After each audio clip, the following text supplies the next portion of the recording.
नमस्कार, मी पंजाब डक। आज आहे 14 जुलै 2025।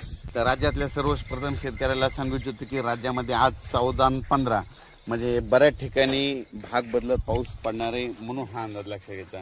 म्हणजे विखुरलेल्या स्वरूपात सांगायचं झालं तर परभणी जिल्हा, लातूर जिल्हा, बीड जिल्हा, धाराशिव, त्याच्यानंतर नगर जिल्हा, त्याच्यानंतर जालना जिल्हा, संभाजीनगर, सोलापूर जिल्ह्यात आज बऱ्याच ठिकाणी विखुरलेल्या स्वरूपाचा पाऊस पडणार आहे, म्हणून हा अंदाज लक्षात घ्यायचा। म्हणजे सर्व दूर पडणार नाही, पण बऱ्याच पिकांना असं जीवदान ठरणारा पाऊस येणार आहे, म्हणून हा अंदाज लक्षात घ्यायचा। मग राज्यात मोठा पाऊस कधी येणार, तर राज्यात तुम्हाला एक सांगू इच्छितो की मोठा पाऊस कधी येणार। तुम्हाला एक सांगू इच्छितो की राज्यामध्ये सांगायचं झालं तर सध्या तरी मोठा पावसाचं वातावरण नाही, असाच भाग बदलत विखुरलेल्या स्वरूपातच पडणार आहे, म्हणून हे अंदाज लक्षात घ्यायचा। राज्यात फक्त जुलैच्या शेवटच्या आठवड्यात मात्र चांगला पाऊस राहणार आहे, म्हणून हा अंदाज लक्षात घ्यायचा।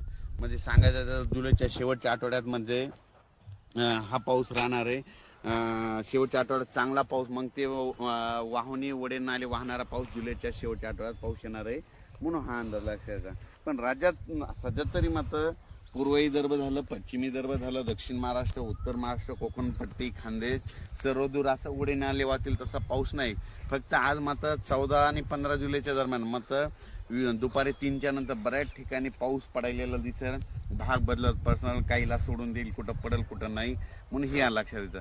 पण राज्यात सध्या तरी मोठं नाही, पण राज्यात मात्र 14-15 आज बऱ्याच ठिकाणी ठिकठिकाणी पाऊस पडणार आहे, म्हणून हे लक्षात यायचं। राज्यात नंतर काय होणार आहे, 18च्या नंतर परत एकदा वातावरण चेंज व्हायला सुरुवात होणार आहे।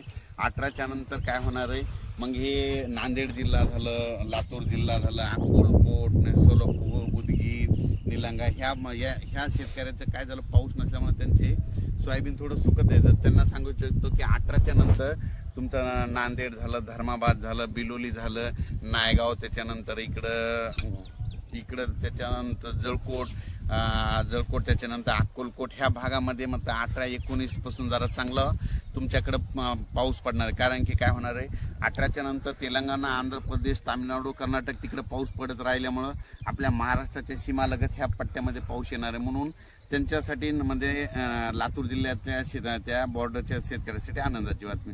पण राज्यात मात्र 22 तारखेच्या नंतर परत आता वातावरण म्हणजे असं वाढत 22 जुलैच्या नंतर चांगलं वातावरण वाढत जाईल। मात्र 27, 28, 29 जुलैला मात्र काय होईल, म्हणजे राज्यात सर्व दूर मोठा पाऊस येणार आहे, म्हणून हे अंदाज लागतं। म्हणजे सांगायचं झालं तर 25 जुलैच्या नंतर जुलैच्या शेवटच्या आठवड्यात चांगला मोठा पाऊस येणार आहे, म्हणून हा अंदाज लक्षात येतो।